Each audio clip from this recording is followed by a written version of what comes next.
토요타는 굉장히 안쓰러운 완전한 콩라인의 역사거든요. 토요타는 10년 동안 F1에서 활동하면서 가장 안정적이면서 성능도 좋은 엔진이 있었고 우수한 드라이버들을 데려갔고 투자도 가장 많이 했어요. 토요타는 10시즌 동안 우승을 몇 번 했을까요? 우리나라는 그러니까 문화 기준으로 따지면 거의 한 50년 이상 후발주자기 때문에 지금 이 정도 따라간 게 다행이기도 하고 젊은 사람 기준으로 자동차에 대한 관심은 제가 보기에 우리나라가 지금이 더 높아요. 오히려 기회예요. 기회는 찬스다. 가자. 자동차 문화로 가야죠. 일본 자동차사들이 약간 부진하는 게 좀 약간 이유가 일단 내수에서 젊은 애들이 안 사요. 어쨌든 그런 의미에서 일본도 지금 자동차 이런 흥행을 다시 살리기 위해서 혼다라는 데가 입지전적인 회사거든요. F1 역사에 아시아이기 때문에 굉장히 구박받거나 차별받는 게 있어요. 일본은 그렇게 생각 안 해요. 유럽이라고 생각을. 문화도 사실 1920년대 30년대 유럽이랑 같이 돌아가잖아요. 일본은 다른 아시아랑 다르게 좀 그런 게 있었기 때문에 그런 건데, 혼다라는 회사는 1950년대에는 바이크로 떴죠. 1962년에 스즈카 서킷이란 걸 만들고요. 이거부터 대단한데 어쨌든 그 스즈카 서킷이 바로 혼다의 서킷입니다. 처음에 디자인 나왔는데 너무 쉬워요. 더 어렵게 만들어주세요. 한계에 부딪혀서 힘들게 망가질 수 있게. 그리고 1963년에 차를 만들기 시작하고 64년에 F1에 진출합니다. 그런데 놀라운 건 뭔지 아세요? 드라이버 2명 빼고 모든 나머지들을 다 일본 사람으로 한 거예요. F1 경험이 없는. 당연히 시행착오가 많았고요. F1이라는 스포츠는 실패를 걱정하며 들어오면 안 되는 스포츠인데 실패를 미친 듯이 겪었죠. 그리고 더 놀라운 건 65년에 멕시코 그랑프리에서 우승을 합니다. 드라이버는 미국 사람, 리치 긴터. 그리고 나서 이 팀도 나중에 이제 마그누시암 차체 화재 사고로 드라이버 죽어가지고 F1 철수를 하게 되고 나중에 돌아오게 되는데 엔진만 돌아오게 된 게 80년대고요. 80년대 엔진만 돌아왔다가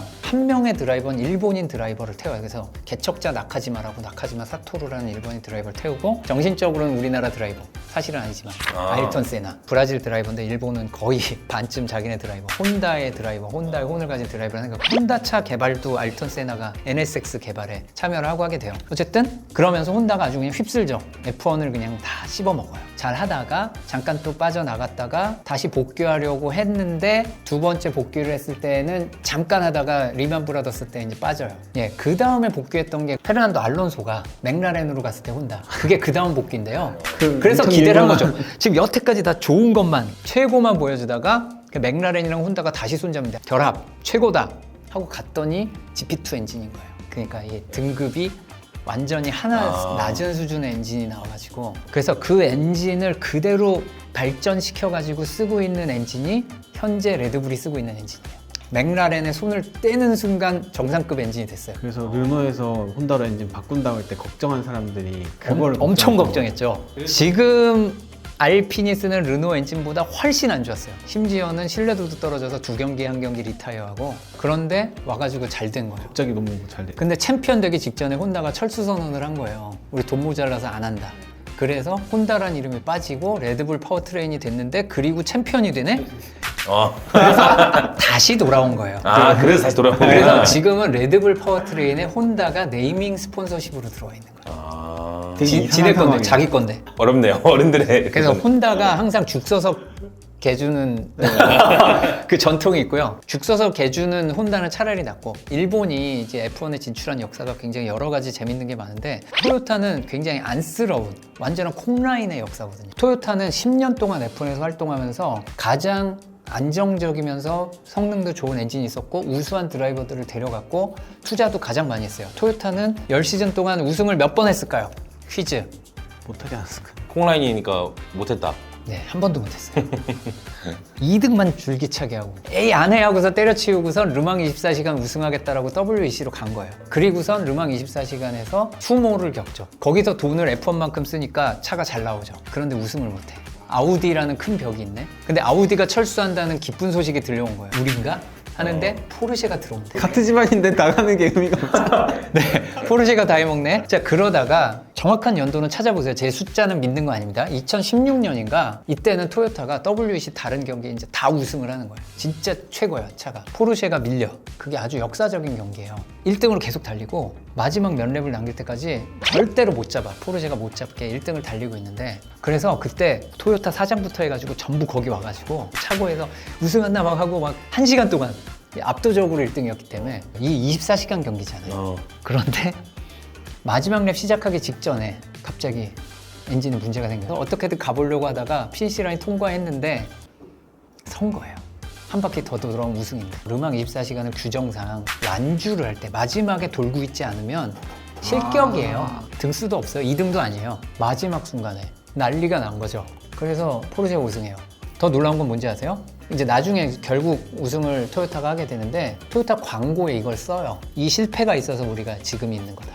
그래서 토요타가 이제 WEC의 혼자 최강자가 되죠. 근데 결국 포르쉐도 철수하고 혼자밖에 안 남는 상황이 된 거예요. 그래서 르망 24시간 WEC가 망하게 되니까 하이퍼카로 규정을 바꾼 거예요. 그러니까 F1으로 치면 나머지 팀 남은 게 자우버, 하스, 윌리엄스, 레드불 보실 건가요? e스포츠? 근데 그거를 거의 한 10년 가까이 가면서 그게 점점 심화된 거예요. 그렇게 역사적으로 중요하고 그리고 사람들도 좋아해요. 좋아하는데 1년 내내 안 해. 그러니까 광고 효과가 너무 미미한 거예요. 근데 르망 24시간 곧 타니까 미리 혹시 보실 분들, 처음 보실 분들을 위해 미리 말씀드리면 24시간 눈에 불을 켜고 잠을 참아가면서 각성제를 먹으면서 보는 경기가 아닙니다.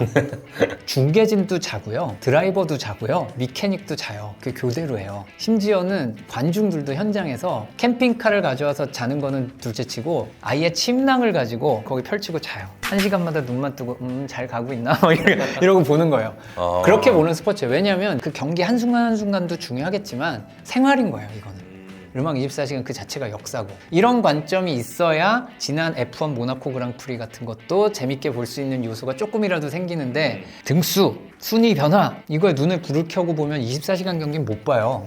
나오는 대수가 몇 대인데 차가. 중계가 그래도 24시간 로테이션을 되고 있긴 네, 한가요? 로테이션 합니다. 아...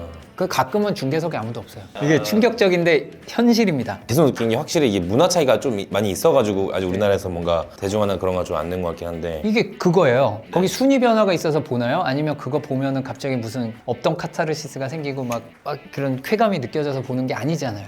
경기를 보러 갈 때 뭘 보러 가냐? 보러 가냐를 묻는 거에서 일단 좀 질문이 있습니다. 보는 건 아주 일부고요. 냄새를 맡고 들으러 가는 겁니다. 고무 타는 냄새, 브레이크 타는 냄새, 차의 브레이크가 미끄러지는 소리, 엔진음, 배기음 이거를 들으러 가는 거죠. 공감이 엄청 많이 되는 이야기인 것 같아요. 가서 보셨으면 아실 거예요. 변속하는 소리가 너무 매력적이고 타이어 타는 냄새, 그냥 석유 냄새, 기름 냄새 이거에 환장하는 거거든요. 우리나라가 이제 이런 모터스포츠 대중화가 되려면은 어떤 게 좀 도움이 될 것 같으세요? 이런 일단은 접근 방법이 여러 가지가 있는데 이것만 정답이다라고 얘기가 안 됐으면 좋겠어요. 80년대 중반부터 우리나라에서 모터스포츠 뿌리 내리신 분들 열심히 하셨는데 체계적이진 못했어요. F1을 한번 해보면서 정말 많이 배웠고요. 두 번째는 코리아 인터내셔널 서킷을 만들어가지고 우리나라 차의 성능이 좋아졌어요. 그런 서킷에서 안 달려보면 차를 개발할 때 이게 문제가 되는지 몰라요. 아까 얘기한 그 극한을 안 가보면 F1에는 안 나갈 거지만 자동차를 빠르게 만들려는 노력을 하면 여러분들이 그냥 시장 보러 갈 때, 캠핑 갈 때 타는 차의 성능과 안전성이 좋아질 수 있어요.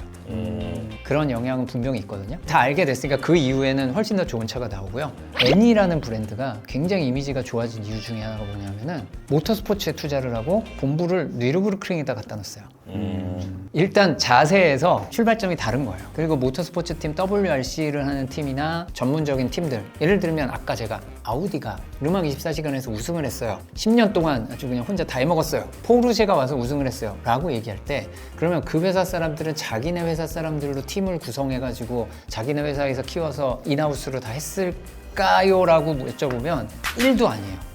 잘하는 팀을 구해서 뭐 팀 요스트라든가 이런 팀을 데려와가지고 그 팀이 우리 브랜드로 엔진 만드는 기술을 협업을 해서 그래서 이걸 지배를 한 거예요. 이게 넘어가요. 브랜드도 넘어가요. 아우디에서 포르쉐에 갔다가 이거를 현대도 산 거죠. WRC는 팀을 산 거예요. F1 팀을 만들 때 뭐 현대는 엔진을 만드는 것부터 해야 되니까 좀 문제가 있기는 하지만 팀을 만든다 그러면 뭐 한국 사람들이 가서 만드는 거 그거 아니거든요. 그거 되던 건 혼다가 F1 와서 되던 1960년대 초반에나 되던 얘기고 지금은 안 돼요. 그냥 안 됩니다. 아예 다른 세계예요. 우주 개발 안 해본 애들이 비행기도 뛰어본 적 없는데 로켓 쏘겠다는 거랑 똑같아가지고 노하우가 있어야지 되고요. 실제로 만드는 공학 분야에서는 더더욱 노하우가 필요하죠. 재미 얘기로 하자면 F1 드라이버들이 잘생긴 것 같아. 굉장히 좋은 접근 방법이라고 봅니다. F1 차가 굉장히 뭔가 아스트랄하고 미래적이고 멋있는 것 같아. 우주선 같고 좋은 접근이라고 봐요. 기름 냄새가 좋아. 굉장히 처음엔 쉽지 않지만 좋죠. 이제 뭐야 장래가 보인다. 싹수가 보이네. 포텐셜이 있다. 포텐셜이 있어요. 이 냄새가 좋다. 브레이크 타는 냄새, 또 엔진 소리가 좋다. 요 아주 가능성이 높아요. 이런 접근은 다 가능하고 공학적인 접근도 가능하고요. 이런 거에 차별을 안 뒀으면 좋겠어요. F1의 이런 재밌는 부분들 때문에 좋아하게 됐다. 그래서 F1을 사랑한다. 좋죠. 그 다음 단계가 결국 차를 좋아하게 돼요. 그럼 차를 알게 되고, 그럼 아까 얘기한 돌아가가지고 흉기가 될 수도 있지만 좋게 쓰면 정말 재밌는 자동차라는 것에 대해서 이제 사람들이 잘 알게 되면서 자동차 문화도 좀 보급되고 이러면 F1 그랑프리 우리나라에서 해도 되는 문화가 되지 않을까. 근데 좋은 말씀이신 것 같습니다. 근데 물론 2010년에 코리아 그랑프리 처음 할 때는 우리나라는 100년이 돼도 안 될 줄 알았어요. 많이 달라졌어요. 그 14년 동안 제가 예상한 그 100년에 한 60년 어치는 벌써 했어요. 저도 코리안 그랑프리가 그렇게 성공적이지 못했다는 얘기를 많이 들어서 그렇죠. 되게 괜히 했다라는 생각을 많이 느꼈거든요. 그렇게 많이 얘기한다고 생각했는데 이야기를 듣고 나니까 그것조차 되게 중요한 경험이고. 일단은 서킷을 만들어 놓은 게 제일 크고요. 그런데 더 놀라운 건 뭔지 아세요? 영국에서 온 할아버지 할머니 부부가 있었어요. 낮밤이 바뀌는 곳을 할아버지 할머니가 왔어요. 이분들이랑 완전 차 좋아하는 뻔한 사람들이잖아요. 만나서 그 자갈밭을 걸으면서 막 얘기를 하는데 저보다 한 두세 배는 많이 알아요. 1960 영국 그랑프리 현장에 가봤대. 나 태어나기 12년 전에. 그 이길 수가 없네요. 네, 이거 인간적인 얘기들 있잖아요. 누구는 막 서킷에서 이런 버릇이 있대더라. 이런 얘기하니까 너무 재밌는 거예요. 네. 그런 마인드로 영국에서 온 거예요. F1 그랑프리를 할 곳. 우와. 와. 이런 게 그 문화인 거예요. 근데 우리나라 F1 중계를 해서도 이런 얘기를 해야겠다. 이 경기에서 좀 빤히 보이는 순위를 얻은 거, 물론 그것도 잘 안 해주는 경기가 있긴 했지만 그게 무슨 재미냐. 이게 왜 재밌고 저 코너는 왜 어렵고 저기서 사고는 왜 나고, 그걸 옛날 얘기랑 엮어가지고 이야기꾼이 얘기를 해줘야 흥미를 가지고 들어오지. 그러면 많은 시청자가 어느 정도 알아듣는 시기가 되면 그때 잘하는 해설자, 난 안 되고 잘하는 해설자가 오면 나는 그 해설자의 방송을 보면서 맥주 마시면서 보겠다. 그게 나의 꿈이다 라는 얘기를 해줬어요. 이 얘기는 항상 하셨어요. 물러날 때가 돼야 더 좋은 해설자가 나오고 이제 문화가 이제 무르익기를 바라신다고. 그래서 2020년쯤에는 내가 한번 해설을 하면서 이런 이야기꾼 해설을 할 수 있지 않을까? 내가 얘기를 했는데 그 다음 주에 전화가 온 거예요. 우리 다음에 싱가포르 그랑프리 해설하는데 해설자가 빈다. 너 해보지 않겠냐? 가게 된 거죠. 그때 이제 원래 하시던 분이 최근에 그 루이스 해밀턴 전기 쓰신 김재호 해설위원님, 코리아 그랑프리 조직위원회 이사로 가시게 된 거예요. 그래서 방송을 못하게 되셔서, 그래서 제가 간 거예요. 그러니까 코리아 그랑프리 안 했으면 저는 F1 해설을 죽었다 깨어나도 안 했겠죠?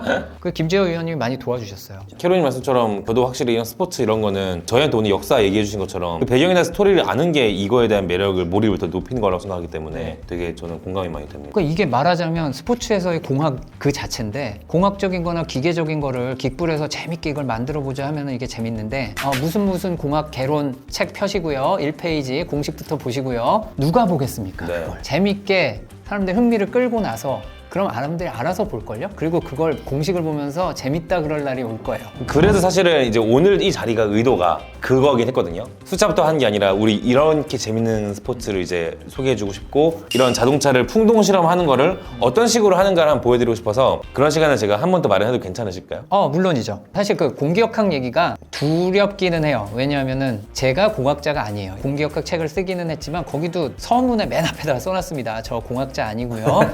이거는 공학적인 내용을 깊게 다루려는 건 아니다. 하지만 일반인들에게 역시 이야기꾼으로, 그런 것처럼 저는 이제 F1 쪽에서 공기역학을 얘기하면 특히 스토리텔러예요. 우리가 거기에서 레드불을 이길 수 있는 차를 만들려고 하는 거 아니잖아요. 네. 그건 애초에 저희가 어떤 차를 만들려고 하는 실험이나 장치가 아니라 정말 풍동 실험이란 이런 식으로 작동이 되는 거다라는 걸 보여주려고 하는 거기 때문에. 네, 전국의 항공공학 학도들이 야, 우리 항공공학도 안 하고 있는데 자동차 에어로다이나믹스는 항공기 에어로다이나믹스의 서자 같은 존재여서 잠깐 어험하면서 보시는 분들이 계실 수 있어요. 그게 굉장히 많을 수 있는 점 양해를 부탁드립니다. 그런 건 너무 걱정하셔도 되고, 저희는 어쨌든 그렇게 쉽게 설명해 주신 것만으로 너무 감사하니까 이걸 들으신 여러분도 더 앞으로 모터스포츠나 이런 거, 제가 정말 사심 채워서 하는 방송이거든요. 많이 관심 가져주셨으면 좋겠고, 이거 앞으로도 저 계속 정말 하고 싶으니까 그때 또 이거 잘 돼가지고 캐론이 다시 한번 모시고 더 자세한 아까 말씀드린 그런 이야기들에 대해서 또 콘텐츠 만들도록 하겠습니다. F1과 모터스포츠 정 안 되면 자동차라도 관심을 많이 가져주시면 저는 그걸로 감사할 따름입니다. 저희가 어쨌든 택시 타는 그 명분이 필요하거든요. 네. 난 에어로다이나믹스를 어떻게 느끼게 일단 날개는 달렸잖아요. 앞에 원래 네. 시트가 없어요. 여기 보면은 빨아들여서 브레이크 시스템도 시켜주고 여기 보시면은 엔진을 우선 감싸고 있는 뭐 엔진 커버나 뭐 여러 가지 장착된 것들이 있거든요. 이 차량 같은 경우에는 바람을 맞는 영역이 작기 때문에 이 윙으로 인해서 뒤쪽에 있는 공기의 흐름이 완전 바뀌거든요.